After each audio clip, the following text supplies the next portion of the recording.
Firstly, allow me on behalf of, well, it's a great pleasure to join you here, and allow me on behalf of our President Nicolas Maduro Moros to congratulate you on this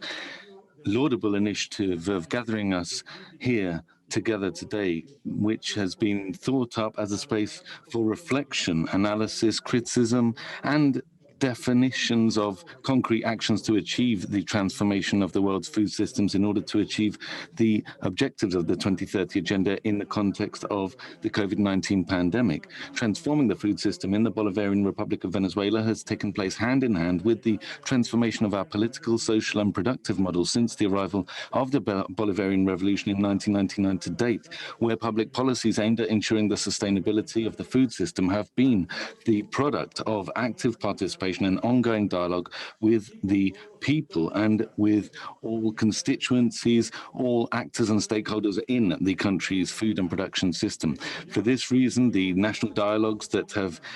been taking place have highlighted 8 fundamental issues. Firstly, we reiterate that the food systems that we have must be oriented to fully satisfy the vital needs of the people, considering food as a fundamental human right and not as a tool of war or as a commodity or a simple mercantilist instrument. Secondly, we defend sustainable primary production where ancestral and local uses act as the basis for the preservation of the resources of Mother Earth, where the community socio-productive fabric is favored in a just, equitable, and diversified manner. In this sense, we promote the figure of the conuco productive method, a small plot of land, as an example of good practice. Thirdly, we consider the creation of subregions for the preservation and protection of hydrographic basins, forest areas, and fundamental items for nutrition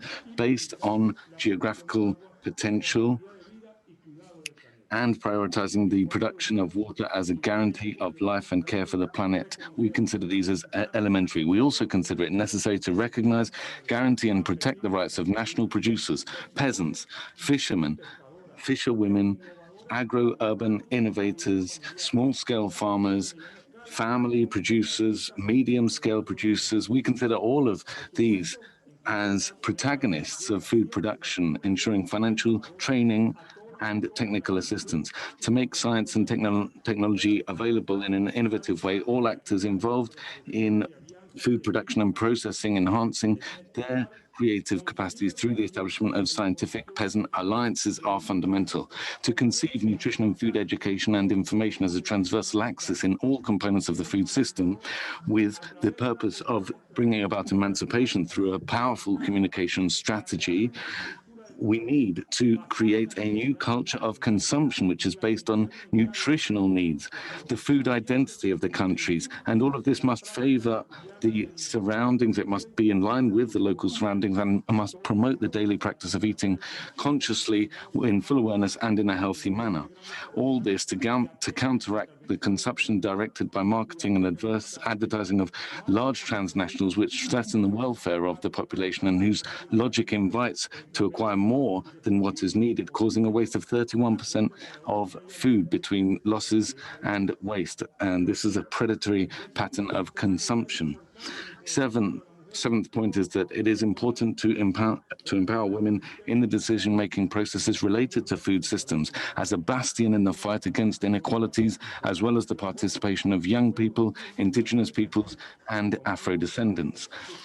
taking their ancestral knowledge and experiences as a key reference point to guarantee a harmonious relationship between human beings and nature, where the latter is considered as a subject and not as a mercantile object. Finally, once again, we denounce the systematic, sustained, and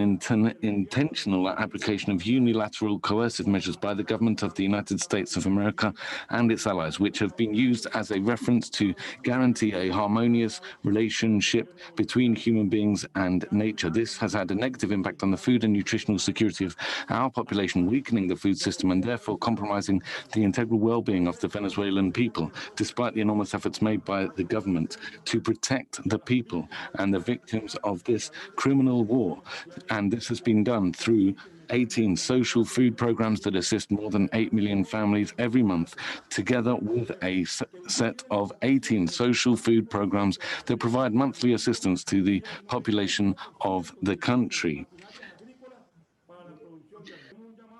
For this reason, we call on the international community. We request that the international community mediate at this body so that the economic blockade and the embargo imposed upon us and the unilateral sanctions to which our republic has been subjected, as well as other brotherly peoples, cease.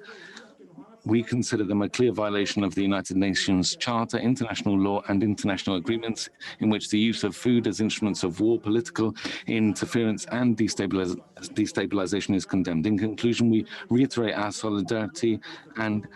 pacifist willingness to work with all the nations of the world towards the positive and ecologically friendly transformation of the world food system and the achievement of the 2030 Agenda goals. Thank you.